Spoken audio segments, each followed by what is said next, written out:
여러분이 아시는 바와 같이 이 다니엘서는 총 12장으로 구성되어 있는 소위 묵시록입니다. 묵시록이라는 건 뭐냐면 이제 미리 보여줬다는 건데요. 꿈을 통해서 이제 보여주는데 장차 이루어질 일에 대해서 이제 꿈을 통해서 예언한 서신인데, 그 묵시록이니 다니엘서가 이제 12장으로 되어 있는데, 그 묵시록 중에서도요 1장서부터 이제 6장까지는 다니엘이 그 바벨론 왕이 꾼 꿈을 이제 해석해 주면서 다니엘은 그 해석해 주는 과정에 어떤 역할을 했는가 그걸 이제 보여주는 거고요.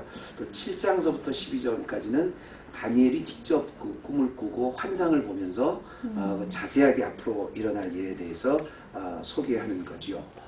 근데 어쨌든 이 전반부나 후반부나 다니엘 12장 전체가 다 이야기하는 건 뭐냐면, 아까 우리 최혜경 집사님 아주 은혜롭게 그 기도를 소개해 주신 것처럼 역사를 주관하시고 시간을 만드시는 분은 오직 하나님이시기 때문에 그분을 이제 찬양하라는 그 목적이지요. 우리가 이제 2018년 그 새해를 맞아서 처음 이제 다시 시작할 우리 성경으로 제가 이 다니엘서를 잡았는데요. 참 의미가 있는 것 같아요. 왜냐면 여러분 1월이 되면 보통 이제 새해 되면 우리 여러분들 꿈을 많이 꾸시잖아요. 새해니까 1월이니까. 그래서 뭐 새해에 뭐 돼지 꿈을 꿨다, 용 꿈을 꿨다. 새해에는 무슨 뭐 황금 개해라 그래서 뭐 개 꿈을 꿨다. 어쨌든 여러 가지 새해의 꿈을 꾸시잖아요, 그죠? 근데 여러분이 새해에 어떤 비전을 가지고 어떤 꿈을 꾸셨던 것과 상관없이 말입니다. 제가 목사이기 때문에 이런 말씀을 드릴게요.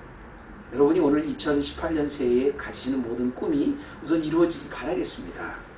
다만 우리 성도들은 새해에 내가 어떤 꿈을 가지고 어떤 것이 이루어졌으면 좋겠다 하고 상관없이 정말 성도들이라면 꼭 꿔야 되는 꿈이 있어요. 그게 뭐냐면, 과연 새해에 2018년에 하나님께서 나를 향해서 어떤 꿈을 갖고 계신가, 그걸 깨달아야 돼요. 우리는 매해마다 새해가 되면 꿈을 꿉니다. 그런데 새해에는 이렇게 됐으면 좋겠다, 이렇게 됐으면 좋겠다 하는데, 그 꿈이요 진짜 성도들에게 의미 있는 것은 뭐냐면, 내가 어떤 꿈을 꿔서 이것을 이루어지기 바란다, 이거는 그냥 우리의 바람이지만, 정말 우리가 중요한 꿈은 뭐냐면 하나님이 나를 향해서 어떤 꿈을 갖고 계시냐는 거예요.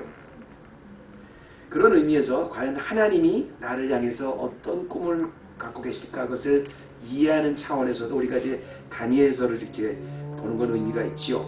왜냐하면 다니엘서 이제 꿈의 그 묵시록이니까. 그래서 이제 우리가 다니엘서 이렇게 시작하기 전에 앞으로 이제 용어들이 좀 여러분이 익숙하지 않은 용어들이 나올 텐데, 그래서 오늘 성경 이렇게 봉독하면서도 익숙하지 않으니까 잘 발음이 잘 안 되죠. 그래서 제가 가장 잘 나오는 단어 몇 개만 제가 여러분에게 지금 소개를 하는데요. 기억하기 쉬우시라고 제가 질문을 한번 해볼게요. 여러분 그 성경에 나오는 그 왕들 있잖아요. 왕의 이름. 왕들 중에서 성경에서 나오는 이 왕들 중에서 가장 어린 나이에 왕이 된 사람이 누군지 아세요? 가장 어린 나이에 왕이 된. 여러분 제가 항상 여러분은 제가 대답할 수 있는 말만 제가 물어본다 그러지 않았습니까? 느부갓네살 아니겠습니까? 느부갓네살. 4살 때 왕이 됐잖아. 아니, 정말 느부갓네살이 4살 때 왕이 됐다는 말은 아닙니다. 오늘 젊은 나이에 왕이 됐지만, 제가 여러분 기억하시라고 느부갓네살이라는데, 어쨌든 이 느부갓네살은 이 다니엘서에 나올 때 이제 예루살렘을 무너뜨린 바벨론의 왕입니다. 느부갓네살 그러면 4살이다 그게 아니라, 느부갓네살은 젊은 왕이긴 하지만 사실 그 예루살렘을 무너뜨린 바벨론의 왕이라고 기억하시면 되고요. 그러면 또 하나 물어보겠습니다. 이건 이제 트리비아 퀘션이 아니고요. 느부갓네살 왕이 예루살렘을 무너뜨렸을 때 그때 유대의 왕은 또 누구였는지 아세요? 여호야김이겠죠. 당연히. 여기 나오지 않습니까? 여호야김. 유다 왕 여호야김 3년이니까 여호야김이 앞에 나온다. 이건 이제 유다 이제 유대의 마지막 왕인데, 원래 이제 그 이스라엘이 솔로몬 시대 때 두 나라로 나눠졌죠. 그죠? 북왕국은 이스라엘입니다. 그 열지파가 있는 이스라엘이고 이스라엘은 북왕국 이스라엘이고 남왕국은 유다입니다. 그죠? 북왕국 이스라엘과 남왕국 유다로 이제 솔로몬 시대 이후에 나눠졌는데 이 북왕국 이스라엘은 이미 멸망했어요. 아수르한테 이미 멸망했어요. 이제 남왕국 유대만 남아 있는 거예요. 근데 남왕국 유대도 이제 바벨론에게 이제 무너지려고 지금 막 무너지기 바로 직전 오늘 상황이 오늘 말씀의 배경입니다. 그때 유다의 마지막 왕이 여호야김이다. 이렇게 알고 계시면 됩니다. 거기까지 이해되셨죠? 여러분 요것도 이해를 잘 안 된다 그러시면 무조건 외우세요. 무조건 외워도 안 된다. 그럼 여러분 머리를 탓하셔도 되겠습니까? 자, 그럼 오늘 말씀의 제목이 뭐냐면 오늘 제목이 새해의 꿈과 하나님의 꿈인데요. 과연 새해 하나님이 나를 향해서 가지고 계신 하나님의 꿈이 무언가를 어떤 관점으로 이해할까를 한번 살펴보도록 하겠습니다. 하나님은 과연 나에게 새해에 어떤 꿈을 갖고 계실까? 그 하나님이 갖고 계신 꿈을 이해하기 위해서 오늘 다니엘서 이 꿈의 묵시록인 다니엘 본문을 조금 좀 여러분이 같이 좀 봤으면 좋겠는데요. 여기서 우리가 몇 가지만 좀 생각해봐야 될 게 뭐냐면 하나님의 꿈을 이해하기 위해서 몇 가지만 생각해야 될 게 뭐냐면 첫째는 가장 꿈을 많이 꾸는 이 새해라는 이 시간, 우리가 꿈을 가장 많이 꾸는 이 새해라는 시간도 따지고 보면 결국은 하나님이 이끌어 가시는 역사의 한 부분일 뿐이다. 이걸 반드시 기억하고 계십시오. 새해에는 여러분 꿈을 많이 꾸지 않습니까? 새해에는 어떤 일이 있을까? 어떤 큰 일이 있을까? 어떤 좋은 일이 있을까? 많은 꿈을 꾸잖아요. 근데 그 새해라는 시간, 앞으로 다가올 시간도 크게 보면 하나님이 지금까지 쭉 이끌어 오셨고 이끌어 가실 그 역사의 그냥 한 부분일 뿐입니다. 이걸 기억하고 계셔야 사실 새해가 의미가 있는 거예요. 우리가 보통 이제 말씀드렸듯이 새해가 되면 이제 보통 꿈을 많이 꿉니다. 돼지 꿈을 꾸고, 개 꿈을 꾸고, 용 꿈을 꾸고, 많이 꿔요. 근데 왜 이렇게 새해의 꿈을 꾸고 새해의 기대를 많이 하는지 아세요? 새해에는 좀 이런 일이 있으면 좋겠다. 새해에는 내 신분이 좀 변했으면 좋겠다. 새해에는 좀 내가 좀 돈을 좀 벌었으면 좋겠다. 새해에는 우리 딸이 어떻게 되는데 왜 새해에는 막 그런 기대가 특별히 새해에는 많은지 아십니까 여러분? 왜 그런지 아세요? 한마디로 모르기 때문에. 미래는 우리 시간이 아니잖아요. 미래는 절대 우리가 관전할 수 있는 게 아니잖아요. 앞으로 무슨 일이 일어날지 어떤 상황이 벌어질지 전혀 몰라요. 전혀 모르지만 그래도 일단 해가 바뀌었으니까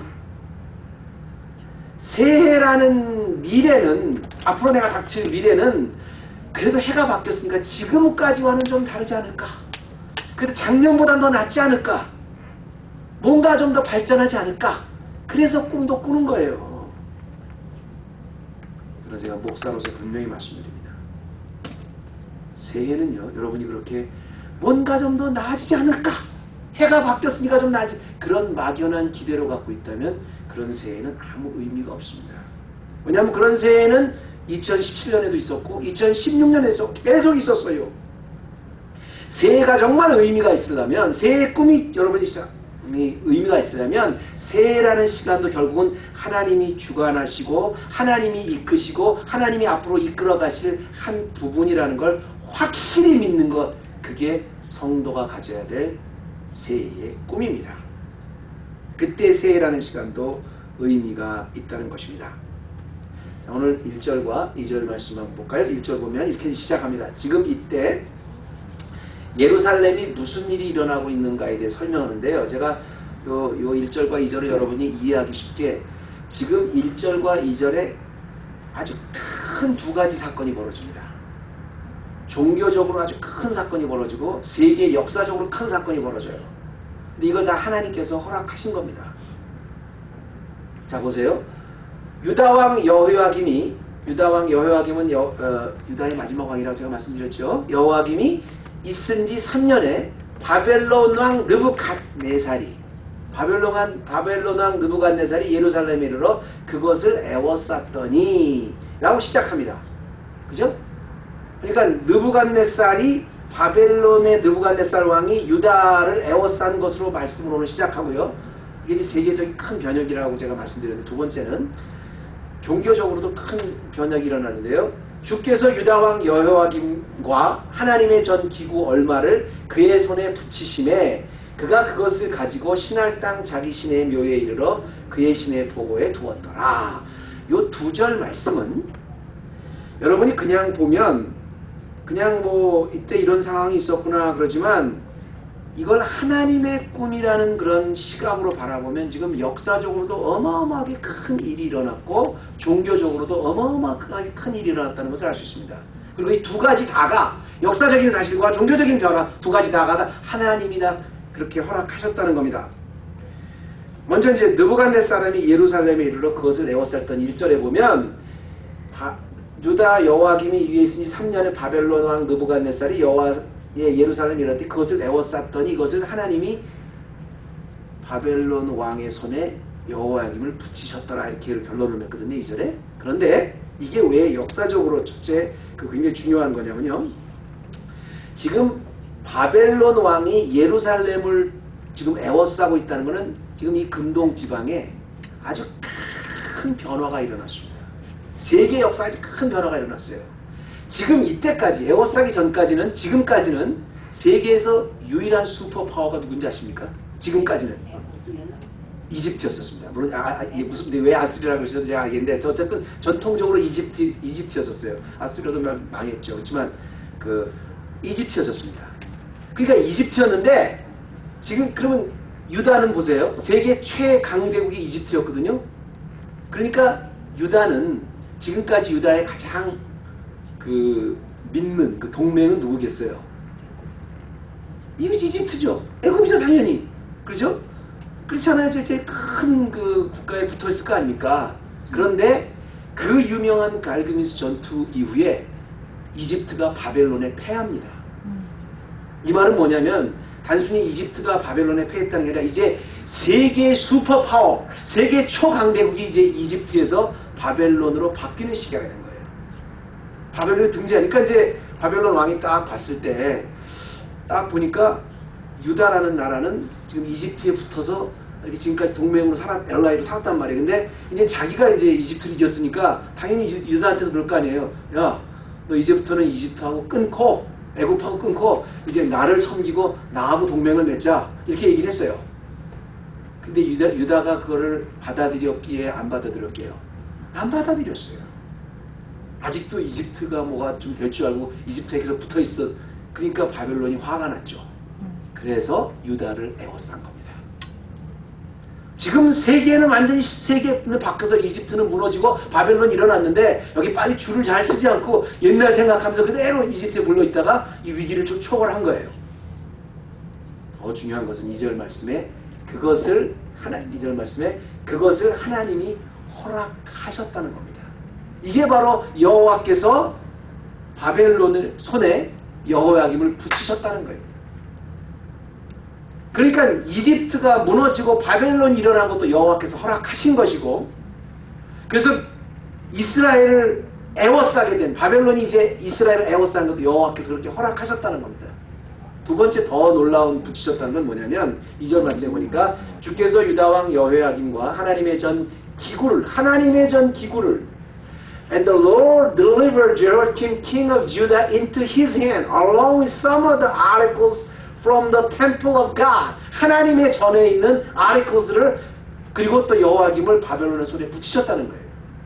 이건 더 놀라운 사실입니다. 왜 더 놀라운 사실이냐면 여러분 두 번째로 이건 더 놀라운 사실인데 왜 이건 더 놀라운 사실이냐면요. 일개 바벨론 왕이 말입니다. 유다를 에워싸서 하나님의 있는 성소에 있는 거룩한 물품 얼마를 취하라고 그렇게 허락을 하셨다는 거예요. 이게 왜 더 놀라운 사실이냐면 너무너무 좀 신성모독이죠. 제가 수없이 강조했지만 구약시대에 예루살렘 성전이라는 곳이 얼마나 거룩한 곳이냐면요. 하나님이 성전을 왜 주셨냐면 하나님이 죄인인 사람들과 만날 수 없는데 내가 너희들과 만나줄게 하고 하나님과 만나는 장소가 성전이었습니다. 그러니까 하나님의 백성들만 하나님을 만날 수 있었는데 그 하나님의 백성들조차도 죄가 있으면 못 들어와요. 그 죄 중에서도 성소는 완전히 제사장들만 들어가는데 그 제사장들도 죄가 있으면 죽이셨어요. 그러니까 저나 여러분 같은 곳은 같은 사람은 아예 그냥 뜰만 구경하다 오는 거지 성소 자체를 들어갈 수가 없어요. 그렇게 거룩한 곳이. 그러니까 우리들은 들어가지도 못하고 일반 사람은 들어가지도 못하는데 제사장들도 죄가 있으면 들어갔다 죽었는데 그렇게 거룩한 유일하게 이 땅 위에서 하나님이 우리와 만나주신 곳 그곳에 이방 왕이 당당히 들어가서 그 거룩한 곳에 물건을 갖다가 자기네 신 있는 곳에 갖다 두었다 이겁니다. 이해가 되십니까? 얼마나 지금 엄청난 일, 종교적으로 엄청난 일, 특히 유대인으로 보면 이거는 상상도 못할 일, 자존심에 완전히 그냥 자기네 그 민족 자존심에 너무 상처를 받은 순간이에요. 중요한 것은 이렇게 상상도 못하는 신성 모독을 하나님께서 그렇게 하도록 허락하셨다는 겁니다. 이게 주께서 붙이셨다는 거예요. 그러니까 지금 역사적으로 어마어마한 일이 일어났고 종교적으로 생각할 수 없는 어마어마한 일이 일어났지만 이 두 가지 모두를 다 하나님의 꿈의 관점에서 보면 하나님이 그렇게 하도록 허락하셨다는 겁니다. 왜? 우리가 보기에는 아무리 대단해 보이고 아무리 엄청난 사건같이 보지만 하나님의 관점, 꿈의 관점에서 보면 하나님이 이미 이런 일이 일어날 거라고 예언하셨어요. 선지자들을 통해서 말씀하셨어요. 바벨론의 포로로 너희들이 70년 동안 붙잡혀 있을 것이다. 선지자들을 통해서 수없이 이미 예언하셨고 그 예언이 지금 이루어지고 있는 과정일 뿐이에요. 우리가 보기에는 세계적인 변혁이 일어났고 우리가 보기엔 있을 수 없는 일이 일어났는데 그것도 하나님의 꿈의 관점에서 보면 하나님이 다 계획해 놓으신 거에 한 부분일 뿐이라는 겁니다. 여러분 우리가 새해에 우리를 향한 하나님의 꿈을 여러분 제가 오늘 설명하고 있는데 우리 성도들이 세상 사람들과 다른 건 뭐예요? 세상 사람들과 똑같이 새해에 꿈을 꿔요. 새해에 기대를 해요. 그런데 우리는 그 새해라는 그 알 수 없는 시간도 결국은 하나님이 계획해 놓으신 꿈의 한 부분일 뿐이다 라는 걸 우린 알고 있어요. 어떨 때 우리 성도도 똑같이 세상 사람들과 똑같이 무기력할 때가 많잖아요. 과연 내 인생에도 하나님이 뭔가 하고 계실까? 내 인생도 의미가 있을까? 내가 늘 얘기하는 거죠. 우리 어떤 그 성도님은 목사님 나는 왜 사는지를 모르겠어요 도대체. 맨날 그거 갖고 그랬어요. 근데 내가 속으로 막 한 대 쥐어받고 싶어요 그때. 에휴 근데 새해가 되면 그래도 새해가 됐으니까 아마 좋은 일이 있을 거야. 그래도 여러분 그거는 여러분이 그런 식으로 해서 새해 기대를 갖고 계신다면 그건 그냥 새해에 거는 막연한 기대입니다. 그러나 하나님의 여러분을 향하신 새해의 꿈은 그런 막연한 기대가 아니에요.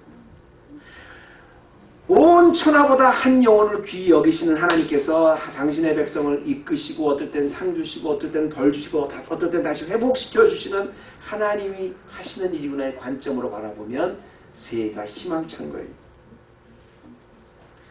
새해가 되었다. 그럼 날짜가 바뀌었구나가 아니라 하나님이 이끄시는 역사 앞에 이제 뉴 챕터가 됐구나. 그리고 그 뉴 챕터에 나를 또 세우셨구나. 이렇게 바라볼 줄 알아야 하나님의 꿈을 이해할 수 있습니다. 두 번째입니다. 새해 하나님의 꿈을 통해서 우리가 또 하나 바라볼 관점은 뭐냐면 정확한 하나님의 예정입니다. 하나님의 예정이 얼마나 정확하고 얼마나 프리사이즈하고 얼마나 아주 애큐러트한가 그 하나님의 예정하심을 우리가 하나님의 꿈을 통해서 우리가 알 수 있어요. 제가 이 말씀을 여러분 잘 이해가 안 될 것 같아서 제가 먼저 말씀을 좀 드려볼게요. 여러분 우리가 보통 예정설이라면 여러분 뭐라고 이해하세요? 여러분 예정설을 믿으세요? 그럼 예정설 믿으면 뭐예요? predestination 여러분 그거 믿으세요? predestination을 믿으세요? 그러면 여러분 뭐라고 대답하세요? 예 믿습니다. 하나님 날 예정하셨어요. 그럼 예정설이 뭐예요? 그러면 우리는 되게 이렇게 대답합니다. 이 사람은 택하시고 이 사람은 안 택하셨다. 이 사람은 택하시고 이 사람은 안 택하셨다. 하나님 왜 저 사람은 안 택하셨죠? 하나님 저 사람은 택하시고 그러면 하나님 사랑의 하나님이 아니잖아요. 우리 전도할 필요 없잖아요. 하나님이 다 예정해 놓은 사람이 구원받으면 우리 전도할 필요도 없잖아요. 이 사람은 택했다는데 왜 이 사람은 안 택해요? It's not fair. 우린 이렇게 예정설을 이해합니다. 예정설은 그런 게 아닙니다, 여러분. 우리가 왜 그렇게 생각하냐면 논리라는 그 지식에 딱 딱 우리가 묶여있어. 그것밖에 초월을 못했기 때문에. 근데 논리라는 것도 사실은 이제 19세기에 만들어낸 그 프로덕트인데요. 하나님의 예정은 논리를 초월하는 건데, 하나님의 예정은 이 사람은 택했어. 그러니까 넌 구원받아. 이 사람은 안 택했어. 그러니까 이 사람은 어떻게든 구원 안 받아. 이런 게 예정이 아닙니다. 예정이 뭐냐면요. 내가 죄인이기 때문에 어떤 상황에도 내 힘으로는 구원을 받을 수가 없어요. 내가 아무리 노력해도 내 힘으로 구원을 받을 수가 없어요. 그런데 하나님께서 미리 나에게 꼭 맞는 가장 어울리는 방법으로 모든 걸 다 준비해 놓으셔서 하나님의 힘으로, 하나님의 불가항력적인 그 힘으로 나를 구원해 주신 은혜, 그게 예정입니다. 그러니까 내가 구원을 받은 게 아니라, 내가 이렇게 이 자리에 서 있는 건 내가 아니라 하나님이 아주 정확하게 나보다 나를 더 잘하시게 모든 것을 베풀어 주신 게 그게 예정이에요. 내가 오늘 이 자리에 와서 예배를 드리고 구원을 얻는다 그러면 그냥 내가 내 힘으로 된 게 아니라 내가 통할 사람, 반드시 나에게 꼭 필요한 사람, 반드시 나에게 필요한 상황까지 다 주관하셔서 나를 그 많은 사람, 그 많은 시간, 그 많은 방법을 도와내서 나를 오늘 여기에 있게 하신 그 정확함, 깨닫는 것, 그게 예정이에요. 그 하나님의 은혜를 깨닫는 게 예정이란 말씀입니다. 자, 오늘 여기 보면 오늘 제가 그런 말씀 드리지 않았습니까? 하나님의 그 새해라는 시간도 결국은 하나님께서 다 계획해 놓으신 일부라 그랬는데, 우리가 그 계획해 놓으신 일부가 얼마나 정확하고 얼마나 세밀한지를 오늘 보여주시는 의미로요. 3절 말씀에 보면 이런 말이 나옵니다. 하나님이 이제 이때 당시에 이제 그 느부갓네살이 예루살렘을 멸망시키고 이제 세 사람을 이제 데려간 얘기가 나오는데, 아니 네 사람을 데리고 나오는데, 왕이 황관장 아스브나에스에게 명하여 이스라엘 자손 중에서 왕족과 귀족 몇 사람, 그러니까 보통 사람이 아니라 왕족, 그리고 또 귀족 몇 사람들을 이렇게 데리고 이제 간 겁니다. 데리고 간 건데, 곧 흠이 없고 아름다우며 모든 재주를 통달하며 지식이 구비하여 학문에 익숙하여 왕궁에 모실 만한 소년을 데려오게 하였다. 이런 말이 나오죠. 그러니까 소위 이 말은 뭐냐면, 사실 다니엘과 그 세 친구를 지금 바벨론의 왕이 이제 바벨론으로 데려갔다, 그 얘기거든요. 다니엘과 세 친구를 이제 데려왔다는데, 우리가 이 본문에 대해서 좀 잘못 알고 있는 게 있습니다. 바벨론 왕이 이제 세계 슈퍼파워로 등장해서 예루살렘을 딱 이제 멸망시키려고 다 메워쌌다고 이제 이절에 이렇게 나왔지 않습니까? 근데 우리 한 가지 여기서 잘못 알고 있는 게, 바벨론 왕이 와서 지금 예루살렘을 무너뜨리고 이스라엘 사람들 전부 포로로 다 데리고 가면서 그때 이제 다니엘과 그 세 친구들도 다시 데리고 왔다. 근데 그 다니엘과 세 친구들이 뽑혔다. 우리가 이렇게 알고 있는데, 시간상으로 그렇지 않습니다, 여러분. 여러분 그거 잘 아셔야 돼요. 뭐냐면, 바벨론 왕 느부갓네살이 예루살렘을 포위한 건 맞습니다. 그래서 거기서 성전이 얼마를 데리고 간 건 맞습니다. 그런데 이때 예루살렘이 그렇다고 해서 다 지금 무너진 게 아니에요. 여호와김이 아직도 통치하고 있고 예루살렘은 그대로 있었어요. 근데 바벨론 왕 느부갓네살이 포위만 하고 있다가 급히 먼저 떠납니다. 자기 나라로. 왜 떠나냐? 왜 떠나요? 갑자기 보국에서 소식이 들어오는데 자기 아버지가 죽었다는 거야. 선왕이 죽었다는 거야. 그러니까 하나님이 죽이신 거죠. 예루살렘을 포위하고 있는데 자기 아버지가 죽었다는 소식을 듣고 급히 바벨론으로 떠나요. 그러니까 바벨론으로 떠나면서 그 대신 명령을 합니다. 뭐라고 명령하냐면, 왕족과 귀족 중에서 가장 똑똑한 놈, 가장 잘생긴 놈, 가장 잘난 놈, 몇 놈을 뽑아서 데리고 와라. 그렇게 이야기를 해서요, 그때 바벨론 왕이 바벨론으로 돌아가면서 다니엘과 세 친구를 그때 뽑아간 겁니다. 그러니까 다니엘과 이 세 친구는 이 바벨론의 포로들이 다 이 바벨론으로 오기 전에 미리 뽑혀서 온 거예요. 어린 나이에. 요즘으로 말하면 뭐예요? 기러기 엄마들 하는 것처럼 조기 유학으로 온 거예요, 바벨론에. 아직 바벨론의 포로들이 전부 다 오기도 전에 이미 하나님께서 다니엘과 이 세 친구들을 미리 느부갓네살을 따라서 오게 하신 겁니다. 왜요? 왜 이 사람들 미리 오게 하셨어요? 왜일 것 같아요? 하나님의 예정이 그만큼 정확한 거예요. 앞으로 이제 바벨론의 이 이스라엘 사람들이 70년 동안 바벨론의 포로로 살아야 되는데 그 포로 하나님의 백성으로 남의 나라에 살아야 그 70년 동안 그 사람들에게 전할 메시지, 그 사람들을 통치하기 위해서 가장 똑똑한 다니엘과 세 사람을 미리 뽑아서 그 나라에서 준비시키고 계신 거예요. 또 다니엘과 이 사람은 여기 뽑히기 전에 이미 보면 4절에 곧 흠이 없고 아름다우며 모든 계시, 이 말은 뭐냐면 이미 바벨론 왕이 오기 전에 이미 하나님께서 이렇게까지 준비를 시켰다는 겁니다. 쉬운 말로 하면 아직 예루살렘은 유다왕 여로보암이 여전히 통치를 하고 나라의 백성들은 그대로 있어요. 물론 나중에 망해서 1차, 2차, 3차로 다 끌려서 나중에 전부 다 끌려왔지만 그 끌려오기 전에 다니엘과 세 친구들을 미리 뽑으셔서 그 전부터 계획했던 사람이 뽑으셔서 거기서 왕궁의 교육을 받고 강제적 조기 유학을 해서 미리 준비시켰다는 겁니다. 이걸 하나님의 정확한 예정의 섭리로 바라보면 하나님은 유대의 70년 동안의 바벨론의 포로 생활을 미리 예정해 놓으시고 그 예정해 놓으신 기간에 세계 최고의 세계 최고의 그 권력자에서 사용하시려고 그 포로 중에 몇 사람을 뽑으셔서 바벨론 포로기 70년 동안을 미리 준비하고 계셨다는 겁니다. 아직 역사가 이루어지지 않았는데 그때를 위해서 하나님은 미리 가장 적합한 사람 4사람을 준비시키고 계셨어요. 하나님이 예정하시니 그렇게 정확하고 실수가 없는 것, 깨닫는 것, 그게 예정이에요. 여러분, 내가 오늘 나된 게 내가 아니라 내가 이 사람 아니면 도저히 내가 하나님 앞에 나올 수 없어 하나님 그 사람을 보내주셨고, 이런 상황이 아니면 내가 도저히 하나님 앞에 무릎 꿇을 수 없어 그런 상황을 나에게 주셨고, 이 상황 아니면 내가 하나님 앞에 손들고 나올 수가 없기 때문에 나를 손들 수 있게 모든 걸 베풀어 주신 아주 정확하고 실수가 없으신 하나님의 은혜, 그게 예정입니다. 새해는요, 얼마나 하나님이 실수가 없으시고 얼마나 정확하고 얼마나 철저한 하나님이 미리 정하신 예정 속에 또 새해를 이끌어 가실까, 그걸 바라보는 게 하나님의 꿈을 보는 거예요. 마지막입니다. 새해에 꾸는 하나님의 꿈을 통해서 우리가 한 가지 더 알아야 될 것이에요. 왜냐하면 잘 들으십시오. 하나님의 꿈을 통해서 또 하나 깨달은 건 뭐냐면, 하나님만이 볼 수 있으시고 하나님만이 보시는, 하나님만이 보고 계시는 것을 우리도 함께 보는 것, 그게 하나님의 꿈을 보는 겁니다.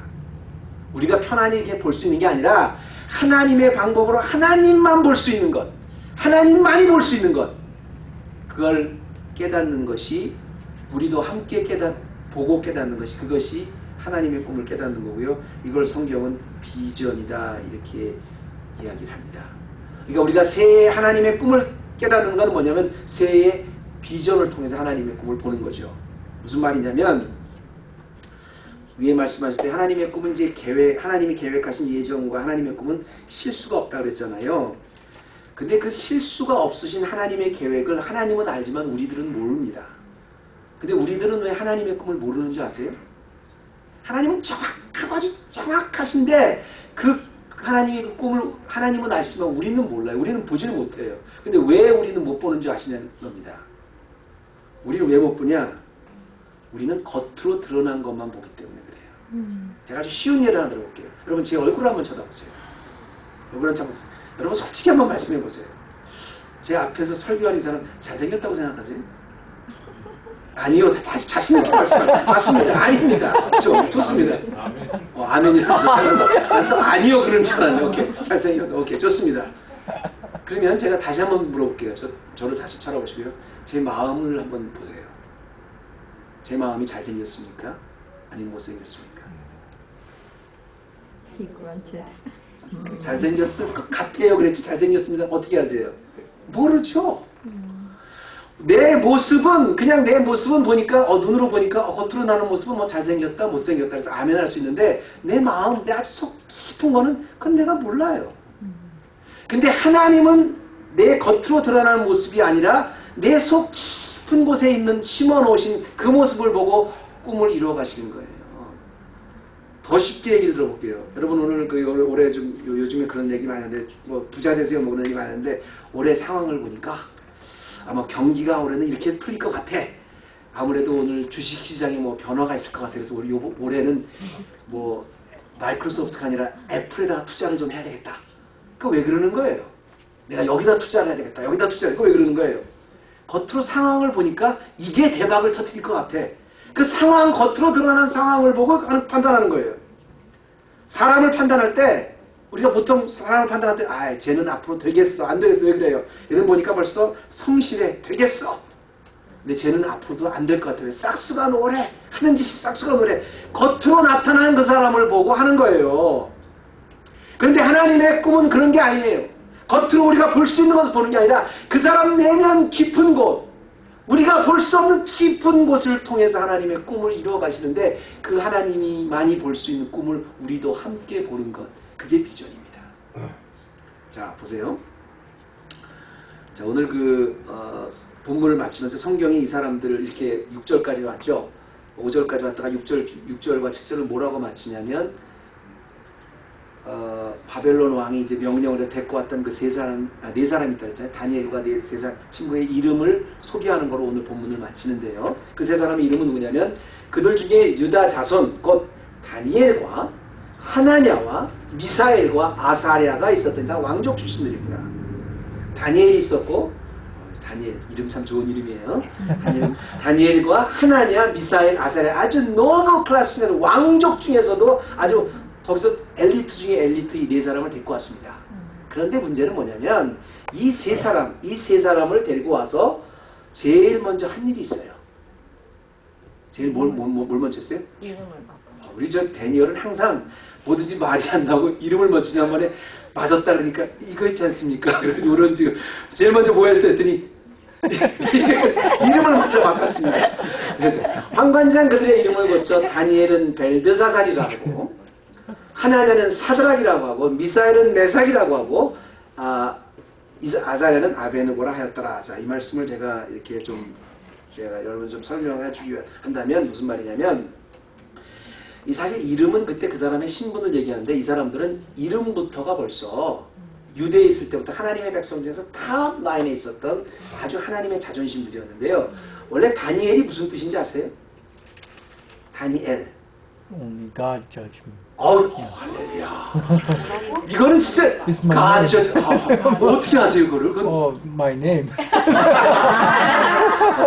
하나님이 심판하신다. 나를 판단하신다. 하나님이 나를 판단하신다는 거예요.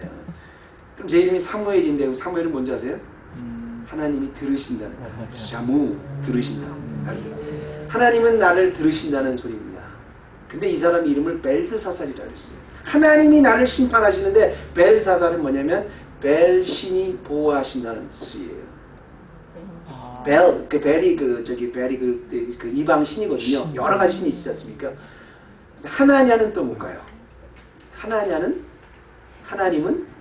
자비로우시다. 하나님은 은혜로우시다. 그런 뜻이거든요. 근데 그러니까 하나님 가장 높은 하나님의 은혜를 찬양하는 사람이 샤드락이라고 하는데 샤드락은 뭐냐면 가장 높은 그 태양신의 영감을 받은 사람이라는 소리입니다.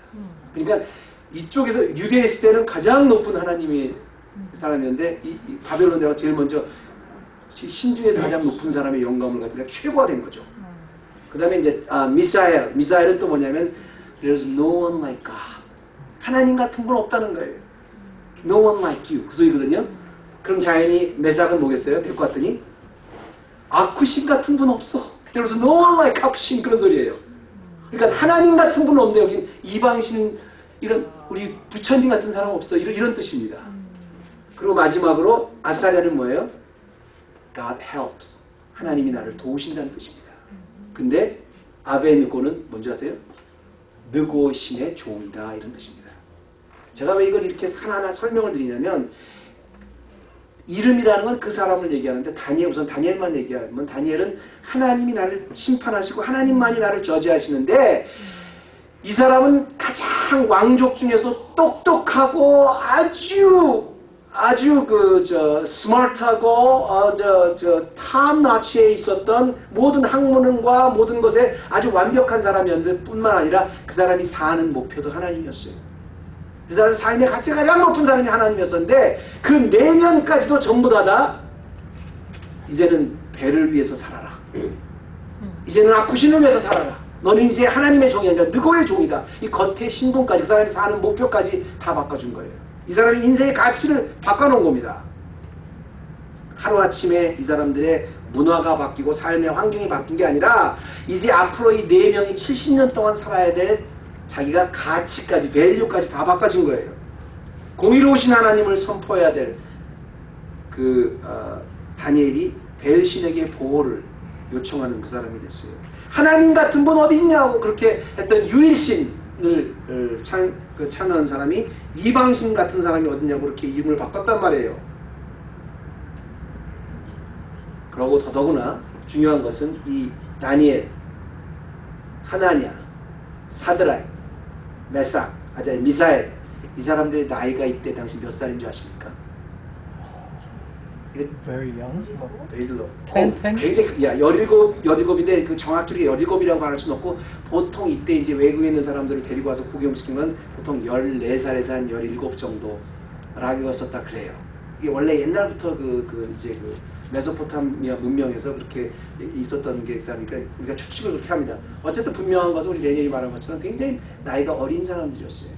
가장 감수성이 어린 사람들을 가장 높은 위치에다 올려놓고 그 사람의 이름까지 바꿔서 그 사람이 이제 앞으로 누구를 위해서 살아야 될 것까지 다 옷을 입혀놓은 겁니다.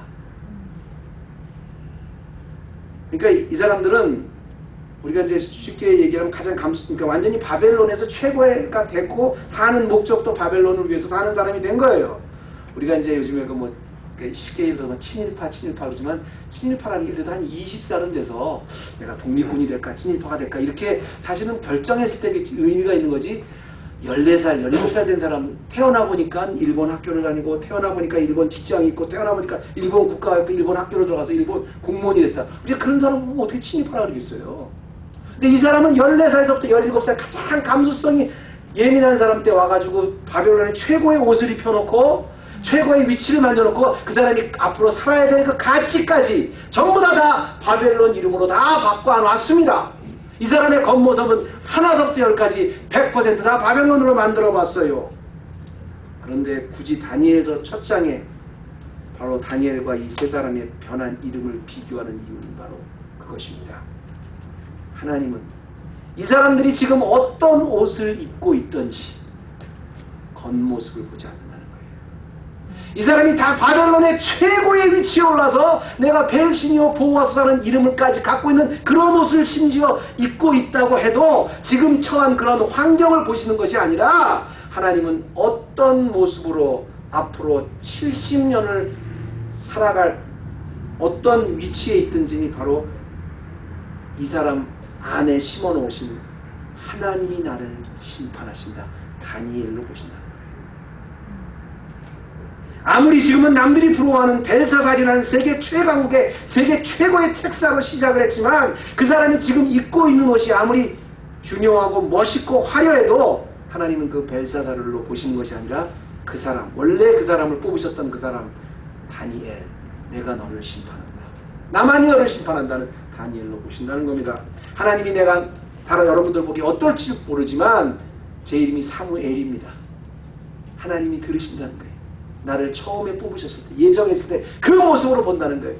여러분 지금 직장에서 선생님으로 또 상공회의소 회장으로 변호사로 또 프로페셔널 월드 메디컬 필드에도 프로페셔널로 또 우리 엔지니어로 여러분 각처에 아주 너무 많은 화려한 거지만 직장에서 어떨 때는 초라하고 힘들고 분하고 억울하고 보잘것없어 보이는 그런 어떤 모습이 있다도 상관없어요.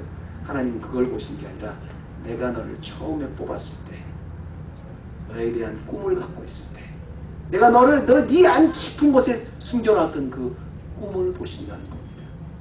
벨사살이 아니에요. 다니엘을 보시는 거예요. 우리가 지금 당한 지금의 형편이 어떠하든지 또 2017년까지는 비록 우리가 어떤 환경으로 살아왔든지 남의 눈에는 지금 내가 어떻게 보이든지 그게 중요한 것 전혀 아니에요. 내가 지금 거기 무슨 개척교회라는데 그게 중요한 게 전혀 아니에요.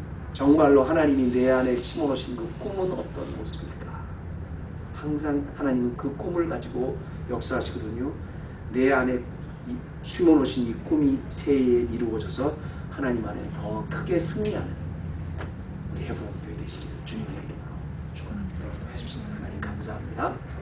오늘도 우리가 다니엘서를 보면서 하나님의 놀라운 내 안에 숨겨놓으신 꿈을 보았습니다. 우리는 보지 못하지만 하나님이 나를 위해서 숨겨놓으시고 예정해 놓으시는 꿈은 너무 정확하고 치밀하고 실수가 없으심을 이 시간에 믿고 고백합니다. 주여 도와주셔서 새해 2018년에도 우리 헤브론 성도들 한 명 한 명을 향해 갖고 계신 그 꿈이 놀랍게 이루어지는 아름다운 해가 되게 하여 주옵소서. 예수님의 이름으로